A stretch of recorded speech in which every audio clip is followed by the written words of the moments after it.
लाम्बरधरं विष्णुं शशिवर्णं चतुर्भुजं प्रसन्नवदनं ध्याये सर्वविघ्नोपशान्तये सदाशिवसमारम्भां शङ्कराचार्यमध्यमाम् अस्मदाचार्यपर्यन्तां वन्दे गुरुपरम्पराम्। భగవద్గీత ఈరోజు 267th క్లాస్. లాస్ట్ క్లాస్ లో మనము 30 to 34 శ్లోకాలు చెప్పుకున్నాం. 33 అయిపోయింది. అక్షరాణం అకారోస్మి ద్వంద్వ సామాసికస్య చ ఇది అయిపోయింది. తర్వాత మృత్యు సర్వహరశ్చాహం కూడా అయిపోయింది. ఎవరన్నా నేర్చుకున్నారా? నేను ఎంతమంది నేర్చుకున్నారు? 2 శ్లోకాలు. స్మృతి నేర్చుకుంది, శ్రీవిభ నేర్చుకుంది, అభినవ నిరుద్ధు, ప్రణీష అందరూ నేర్చుకున్నారు.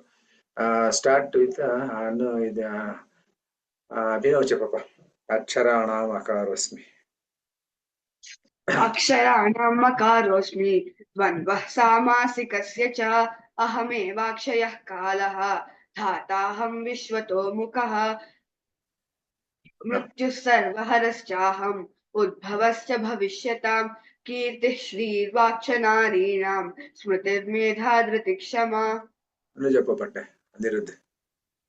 अक्षराणां मकारोऽस्मि द्वन्द्वः सामासिकस्य च अहमेवाक्षयः कालः दाताहं विश्वतो मुखः मृत्यु सर्वहरश्चाहम् उद्भवश्च भविष्यतां कीर्तिः श्रीवाक्शनारीणां स्मृतिर्मेधा धृतिक्षमा. దేవుడు బాగా చెప్పినారు. స్మృతి చెప్పమి.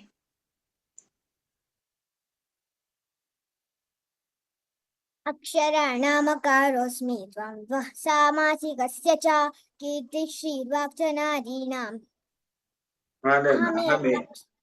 अहमेवाक्षयः कालः दाताहं विश्वतो मुखः मृत्युः सर्वहरश्चाहम् उद्भवस्य भविष्यतां कीर्तिः श्रीर्वाक्शनारीणां स्मृतिर्मेधा धृतिक्षमा. Very good. శ్రీవిభ చెప్పమ్మా.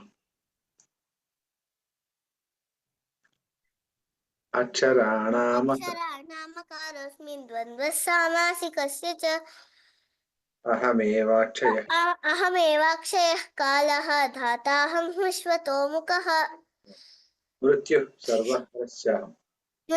सर्वहरश्चाहम् उद्भवश्च मृत्युः सर्वहरश्चाहम् उद्भवस्य भविष्यतां कीर्तिः श्रीवाक्शनारीणां स्मृतिर्मेधा धृतिक्षमा. Very good. మనస్వి చెప్పమి. మనస్వి వస్తుందా? సో ఒకటి వస్తుంది, సెకండ్ వన్ కొంచెము ట్రై చేస్తుంది. చెప్పండి. అక్షరాణామకారోస్మి చెప్పండి.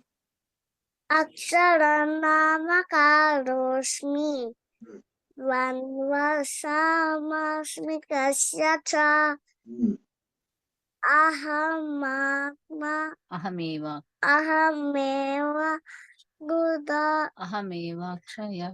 అహమేవాక్షయः కాలः దాతాహం విశ్వతో ముఖః. Very good. బాగా చెప్పినావు. అక్షరాణామకారోస్మి చెప్పినావు. రెండోది కూడా చెప్తావా? మధ్యలో చెప్పిస్తాను. మృత్యు సర్వహరశ్చాహం చెప్పు. మృత్యు సర్వహరశ్చాహం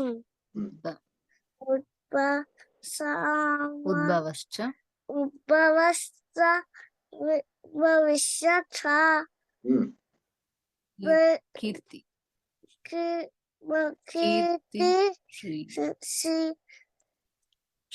శ్రీర్వాచ నారీణాం స్మృతిర్మేధా భవిష్యతాం ధృతిక్షమా. బాగా చెప్పినావు. Very good. బాగుంది. గుడ్. పణీష చెప్పమ్మా. अक्षराणामकारोऽस्मि द्वन्द्वः सामासिकस्य च अहमेवाक्षयः कालः धाताहं विश्वतो मुखः मृत्युः सर्वहरश्चाहम्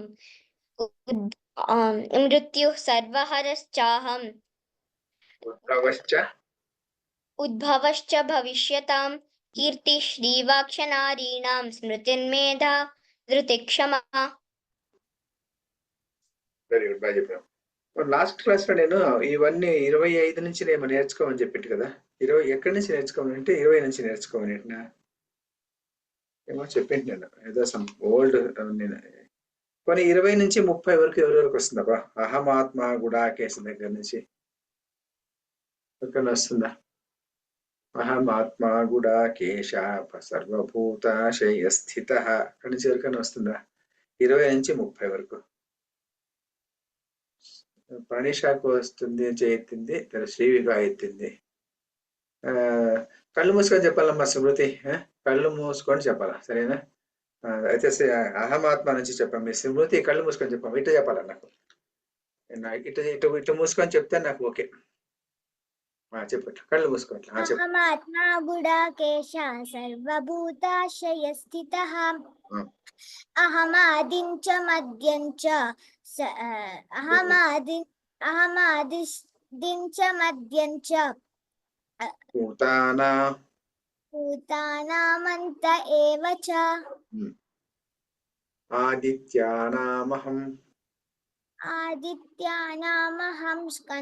ఆదిత్యానామహం విష్ణుః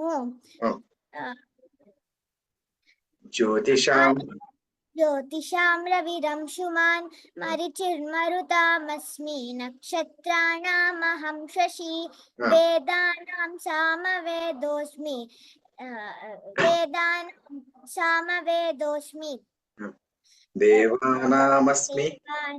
దేవానామస్మి వాసవః ఇంద్రియాణామనశ్చాస్మి భూతానామస్మి చేతనా రుద్రాణాం శంకరశ్చాస్మి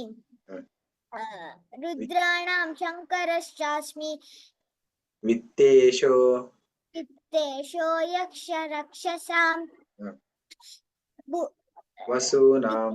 వసూనాం పావకశ్చాస్మి స్థావరాణాం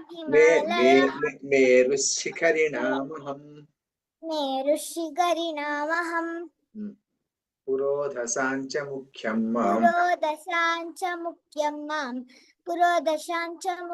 మాం విద్ధి పార్థ బృహస్పతిం సేనానీనామహం స్కందః సరసామస్మి సాగరః. Very good.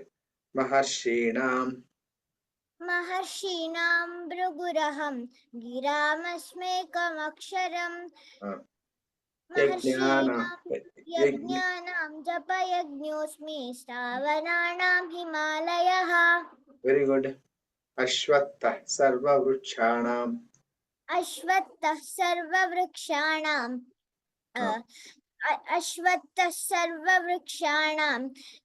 దేవర్షీణాం చ నారదః గంధర్వాణాం చిత్రరథః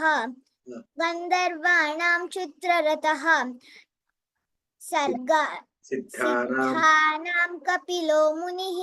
వెరీ గుడ్. ఉచ్చైశ్రవసమశ్వానాం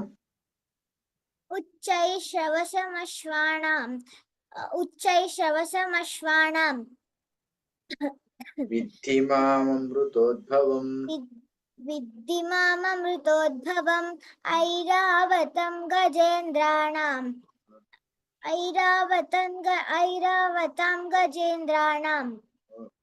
నరాణాం చ నరాధిపం ఆయుధానామహం వజ్రం ధేనూనామస్మి వాసవః ధేనూనామస్మి కామధుక్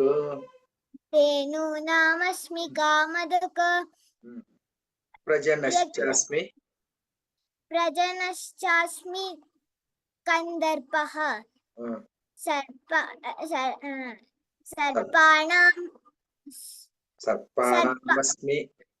సర్పాణామస్మి వాసుకిః. Very good. అనంతశ్చాస్మి నాగానాం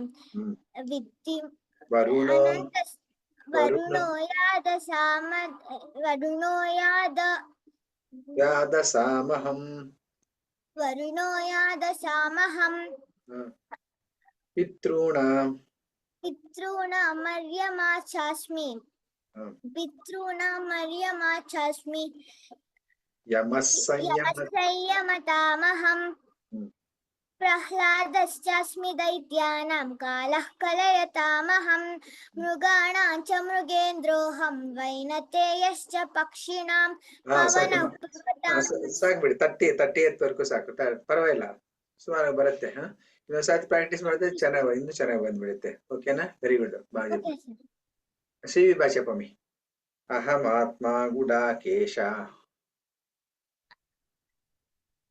ಅಹಂ ಆತ್ಮ ಗುಡಾಕೇಶ ಸರ್ವಭೂತಾಶಯಸ್ಥಿತಃ ಪ್ರಾಧಾನ್ಯತಃ ಅಹಮಾದಿಶ್ಚ ಮಧ್ಯಂಚ. ಅಹಮಾದಿಶ್ಚ ಮಧ್ಯಂಚ ಭೂತಾನಾಮಂತ ಏವ ಚ ಆದಿತ್ಯಾನಾಮಹಂ. ಆದಿತ್ಯಾನಾಮಹಂ ವಿಷ್ಣುಃ ಜ್ಯೋತಿಷಾಂ ರವಿರಂಶುಮಾನ್ ಮರೀಚಿರ್ಮರುತಾಮಸ್ಮಿ ನಕ್ಷತ್ರಾಣಾಮಹಂ ಶಶಿ ವೇದಾನಾಂ ಸಾಮ್ವೇದೋಸ್ಮಿ ದೇವಾನಾಂ ಅಸ್ಮಿ ವಾಸವಃ ಇಂದ್ರಿಯಾಣಾಂ ಮನಶ್ಚಾಸ್ಮಿ ಭೂತಾನಾಮಸ್ಮಿ ಚೇತನಾ ರುದ್ರಾಣಾಂ ಶಂಕರಶ್ಚಾಸ್ಮಿ ವಿತ್ತೇಶೋ ಯಕ್ಷ ರಕ್ಷಸಾಂ ವಸೂನಾಂ ಪಾವಕಶ್ಚಾಸ್ಮಿ ಮೇರುಶಿಖರಿಣಾಮಹಂ ಪುರೋಧಸಂಚ ಮುಖ್ಯಂ ಮಾಂ ವಿದ್ಧಿ ವಿದ್ಧಿ ಪಾರ್ಥ. ವಿದ್ಧಿ ಪಾರ್ಥ ಬೃಹಸ್ಪತಿಂ ಸೇನಾಗ್ನೇನಾಮಹಂ ಸ್ಕಂದಃ ಸರಸಾಮಸ್ಮಿ ಸಾಗರಃ ಮಹರ್ಷೀಣಾಂ ಭೃಗರಹಂ ಗಿರಾಮಸ್ಮೇಕಮಕ್ಷರಂ ಯಜ್ಞಾನಾಂ ಜಪಯಜ್ಞೋಸ್ಮಿ ಸ್ಥಾವರಾಣಾಂ ಹಿಮಾಲಯಃ ಅಶ್ವತ್ಥಃ ಸರ್ವವೃಕ್ಷಾಣಾಂ ದೇವಶ್ರೀಣಾಂ ಚ ನಾರದಃ ಗಂಧರ್ವಾಣಾಂ ಚಿತ್ತರಥಃ ಸಿದ್ಧಾನಾಂ ಕಪಿಲೋ ಮುನಿಃ ಉಶ್ಚೈಶ್ರವಸಮಶ್ವಾನಾಂ ವಿದ್ಧಿ ಮಾಮೃತೋದ್ಭವಂ ಐರಾವತಂ ಗಜೇಂದ್ರಾಣಾಂ ನರಾಣಾಂ ಚ ನರಾಧಿಪಂ ಆಯುಧಾನಾಮಹಂ ವಜ್ರಂ. ಆಯುಧಾನಾಮಹಂ ವಜ್ರಂ ಧೇನೂನಾಮಸ್ಮಿ ಕಾಮಧಕ್ ಪ್ರಜನಶ್ಚಾಸ್ಮಿ ಕಂದರ್ಪಃ ಸರ್ಪಾಣಾಮಸ್ಮಿ ವಾಸುಕಿಃ ಅನಂತಶ್ಚಾಸ್ಮಿ ನಾಗಾನಾಂ ವರುಣೋ ಯಾದಸಾಮಹಂ ಪಿತॄಣಾಮರ್ಯಮಾ ಚಾಸ್ಮಿ ಯಮಃ ಸಂಯಮತಾಮಹಂ ಪ್ರಹ್ಲಾದಶ್ಚಾಸ್ಮಿ ದೈತ್ಯಾನಾಂ ಕಾಲಃ ಕಲಯತಾಮಹಂ ಮೃಗಾನಾಂ ಚ ಮೃಗೇಂದ್ರೋಹಂ ವೈನತೇಯಶ್ಚ ಪಕ್ಷಿಣಾಂ ಪವನಃ ಪವತಾಮಸ್ಮಿ. చాలు వెరీ గుడ్. బాగా చెప్పినావు. గుడ్. బాగా చెప్పినావు. గుడ్. మీరు నేర్చుకోలేదా అభినవ అనిరుద్ధ? మీకు రాదా? ఇక్కడ నేర్చుకున్నారు లేదా? అక్కడక్కడ సార్ అది ముందు క్లాసెస్ అటెండ్ అయ్యింది. కొన్ని క్లాస్ మీరు చెప్పిండేది 30 to 30. సో ఇంకా నేర్చుకుంటున్నాం సార్. 32 టు ఎక్కడ నేను చెప్పింది లాస్ట్ క్లాస్ 32 నుంచి చెప్పాను. 30 to 34 వచ్చి మరి నాకు చెప్పలేదు కదా ఎవరు. నేను అడిగిదాను అక్కడికి ఎవరైనా ఎక్కడి నుంచి అడిగిదాను అంటే ఎవరు చెప్పలేదు. నేను 20th ఏమనుకుంటే సర్లే నెక్స్ట్ క్లాస్ చెప్తారు. లేదు 32 నుంచి లేకపోతే వీటిలో ఒక రౌండ్ అయిపోయి అడుగుతాను. లేకపోతే నెక్స్ట్ శ్రీవి అయిపోయింది. మనశ్రీ అనే భరతమ్మా అక్షరాణం అంటది 20th కదా. 20th ఏం శ్లోకం? అహమాత్మ గుడాకేశ ఇందమ్మా చెప్పమ్మా. అహమాత్మ గుడాకేశ భూతాశయస్థితః అహమాత్మ అహమాదిశ్చ మధ్యం చ భూతానామస్మి చేతన ఏవ చ ఆదిత్యనామహం వజ్రం విష్ణు జ్యోతిషం రవిరంశుమాం మరీచిర్మరుతామస్మి మరుతామస్మి నక్షత్రాణాం అహం శశి వేదాన్ వేదానాం మకరస్ సాం నామవేదోస్మి దేవి దేవనామస్మి వాసవః ఇంద్ర ఇంద్రియాణామనశ్చాస్మి భూతానామస్మి చేతనా వెరీ గుడ్. నెక్స్ట్ రుద్రాణం నామక శంకర శంకరశ్చాస్మి విత్తేషు లక్షసాం Hmm.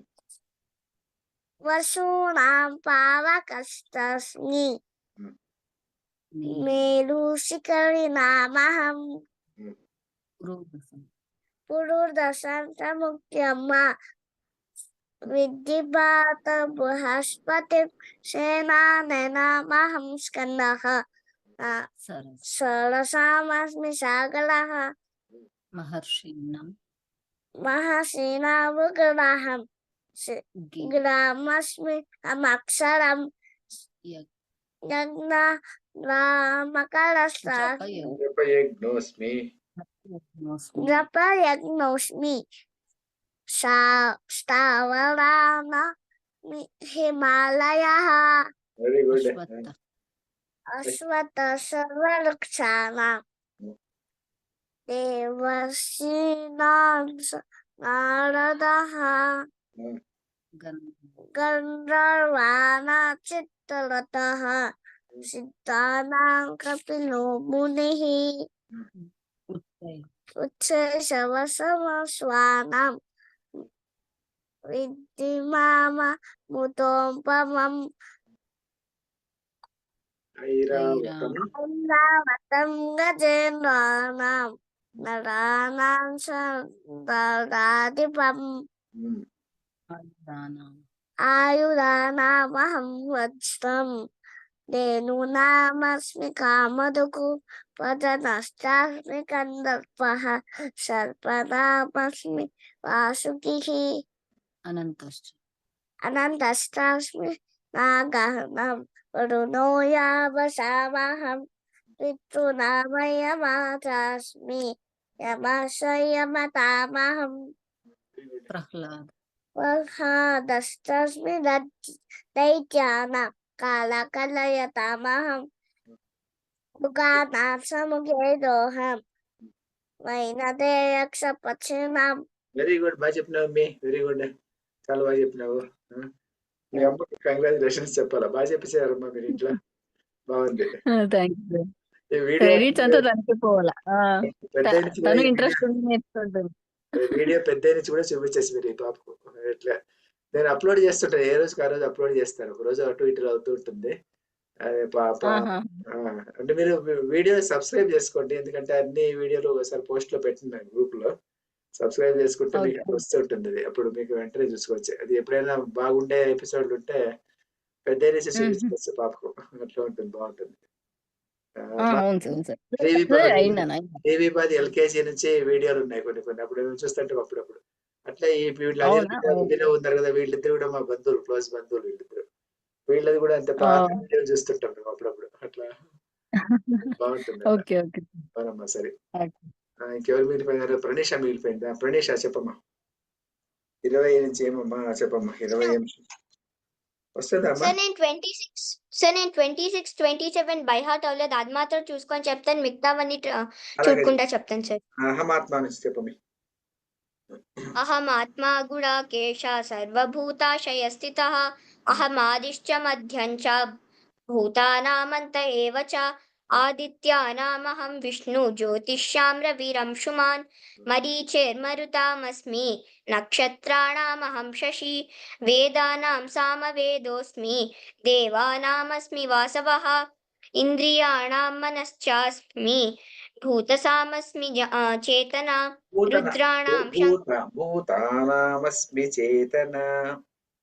భూతానామస్మి చేతనా రుద్రాణాం శంకరశ్చాస్మి విత్తేషో యక్ష రక్షసాం वसूनां पावकश्चास्मि मेरुशिखरिणामहं पुरोधसाञ्च मुख्यं मां विद्धिः पात बृहस्पतिं सेनानीनामहं स्कन्दः सरसामस्मि सागरः महर्षीणां भृगुरहं गिरामस्म्येकमक्षरं यज्ञानां जपयज्ञोऽस्मि स्थावराणां हिमालयः अश्वत्थः सर्ववृक्षाणां देवर्षीर्णां च नारदः गन्धर्वाणां चित्ररथः सिद्धानां कपिलो मुनिः उच्चैश्रवसमश्वानां विद्धि माममृतोद्भवम् ऐरावतं गजेन्द्राणां नराणां च नराधिपम् आयुधानामहं वज्रं धेनूनामस्मि कामधुक्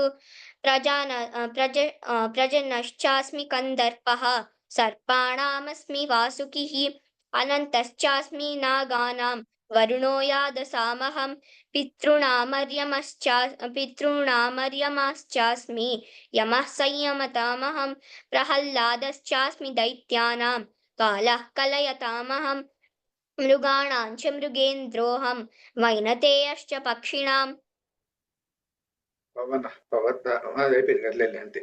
ఓకే బాయ్ చెప్పినమ్మి. పవన అదే వస్తుందిరా నీకు వస్తుంది. అదే పర్ల 30 వరకునే. మీరేం నేర్చుకున్నారా నిరుద్ధ అభినవ్ మీరిద్దరు 32 నుంచి నేర్చుకున్నారు. ఎక్కడి నుంచి సార్ నేర్చుకున్నారు? ముందు క్లాసెస్ అటెండ్ అయ్యలేదు. సో లాస్ట్ క్లాస్ నుంచి అటెండ్ అవుతున్నాం. సో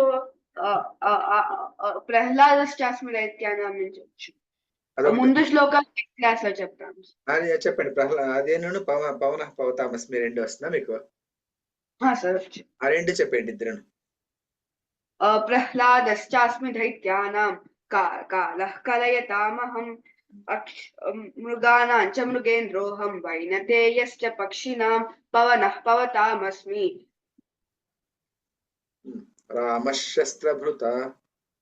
రామశస్త్రభృతామహం జశానాం మకరశ్చాస్మి స్రోతసామస్మి జాహ్నవి స్వర్గరాణామ మిగతా అన్ని వస్తాయి. మిగతా నెక్స్ట్ క్లాస్ లో ఇవన్నీ ఇతను 30 నుంచి నెక్స్ట్ క్లాస్ లో మీరు ఈ రెండు మాత్రం చెప్పమంటే 30 నుంచి 36, 37 వరకు నెక్స్ట్ క్లాస్ లో అందరూ చెప్తారు. 36 నుంచి 37 వరకు అందరు నేర్చుకుంటారా? ಸ್ಮೃತಿ 31ದಿಂದ ನಮ್ಮ ನೆಕ್ಸ್ಟ್ ಕ್ಲಾಸ್ 31ದಿಂದ 35 ವರೆಗೂ 35, 36 ವರೆಗೂ. ಇವತ್ತು 36 ಆಯ್ತು ಅಂದ್ರೆ 36 ವರೆಗೂ, ಇಲ್ಲಾಂದ್ರೆ 35 up to 35, 30 to 35 next class. ಓಕೆನಾ? 30 to 35, 31 to 35. ఓకే. నెక్స్ట్ అది ఈరోజు 36th మాత్రం చెప్పు. 33, 34 అయిందా? 35 ఈరోజు చెప్పుకుందామా? బృహత్సామ తథా సామ్నం అయిందా? కాలే కదా? అయిందా? అయితే ప్రణీష చెప్పమ్మా. బృహత్సామ తథా సామ్నం. బృహత్సామ తథా సామ్నం. బృహత్సామ తథా సామ్నం. బృహత్సామ దీర్ఘమిదమ్మా. బృహత్సామ తథా సామ్నాం. బృహత్సామ తథా సామ్నాం. బృహత్సామ తథా సామ్నాం. బృహత్సామ తథా సామ్నాం. గాయత్రీ ఛందసామహం. గాయత్రీ ఛందసామహం. గాయత్రీ ఛందసామహం. గాయత్రీ ఛందసామహం. బృహత్సామ తథా సామ్నాం. గాయత్రీ ఛందసామహం. బృహత్సామ తథా సామ్నాం. గాయత్రీ ఛందసామహం. బృహత్సామ తథా సామ్నాం. గాయత్రీ ఛందసామహం. బృహత్సామ తథా సామ్నాం. గాయత్రీ ఛందసామహం. మాసానాం మార్గశీర్షోహం. మాసానాం మార్గశీర్షోహం. మాసానాం మార్గశీర్షోహం. మాసానాం మార్గశీర్షోహం. ఋతూనాం కుసుమాకరః. ఋతూనాం కుసుమాకరః. ఋతూనాం కుసుమాకరః. ఋతూనాం కుసుమాకరః. మాసానాం మార్గశీర్షోహం. ఋతూనాం కుసుమాకరః. मासानां मार्गशीर्षोऽहं ऋतूनां कुसुमाकरः मासानां मार्गशीर्षोऽहं ऋतूनां कुसुमाकरः मासानां मार्गशीर्षोऽहं ऋतूनां कुसुमाकरः बृहत्साम तथा साम्नां गायत्री छन्दसामहं मासानां मार्गशीर्षोऽहं ऋतूनां कुसुमाकरः बृहत्साम तथा साम्नां गायत्री छन्दसामहं मासानां मार्गशीर्षोऽहं ऋतूनां कुसुमाकरः बृहत्साम बृहत्साम तथा साम्नां गायत्री छन्दसामहं मासानां मार्गशीर्षोऽहं ऋतूनां कुसुमाकरः बृहत्साम तथा साम्नां गायत्री छन्दसामहं मासानां मार्गशीर्षोऽहं ऋतूनां कुसुमाकरः अभिनव చెప్పమ్మా अभिनव చెప్పమ్మా बृहत्साम हाँ सर बृहत्साम तथा साम्नां गायत्री छन्दसामहं मासानां मार्गशीर्षोऽहं ऋतूनां कुसुमाकरः अनिरुद्ध చెప్పమ్మా बृहत्साम तथा साम्नां गायत्री छन्दसामहं मासानां मार्गशीर्षोऽहं ऋतूनां कुसुमाकरः ఫస్ట్ లైన్ కి ఒక్కసారి అప్ప बृहत्साम तथा साम्नां गायत्री छन्दसामहं వెరీ గుడ్ స్మృతి చెప్పమ్మా बृहत्साम तथा साम्नां गायत्री छन्दसामहं मासानां मार्गशीर्षोऽहं ऋतूनां कुसुमाकरः వెరీ గుడ్ శివిబా ఉన్నావా Yes, sir. చెప్పమ్మా బృహత్సామ తథా సామ్నాం बृहत्साम तथा साम्नां गायत्री गायत्री छन्दसामहं छन्दसामहं मासानां मार्गशीर्षोऽहं मासानां मार्गशीर्षोऽहं ऋतूनां कुसुमाकरः వెరీ గుడ్ మనస్వి చెప్పమ్మా బృహత్సామ बृहत्साम తథా సామ్నాం तथा साम्नां तथा साम्नां गायत्री गायत्री छन्दसामहं छन्दसामहं मासानां मासानां मार्गशीर्षोऽहं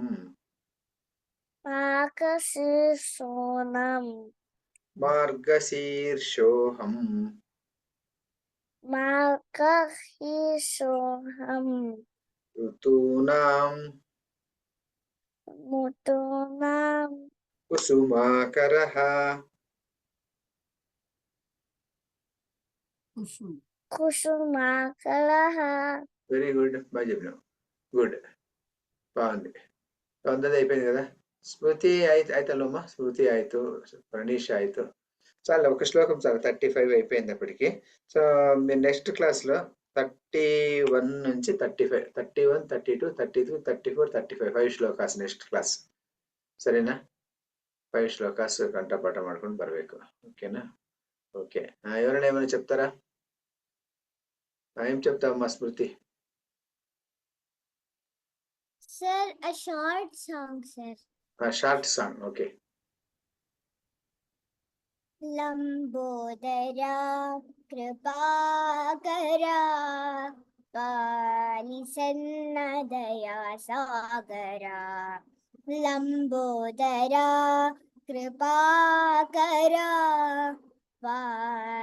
पालिसन्नदया सागरा ಬೇಡುವೆನು ನಿನ್ನ ಹಾಡಿ ಪಾಡುತ್ತ ಕೂಡಿ ಭಜಿಸುವೆ ವಿನಾಯಕ ಬೇಡುವೆನು ನಿನ್ನ ಹಾಡಿ ಪಾಡುತ್ತ ಕೂಡಿ ಭಜಿಸುವೆ ವಿನಾಯಕ ಲಂಬೋದರ ಕೃಪಾಕರ ಪಾಲಿಸನ್ನ ದಯಾ ಸಾಗರ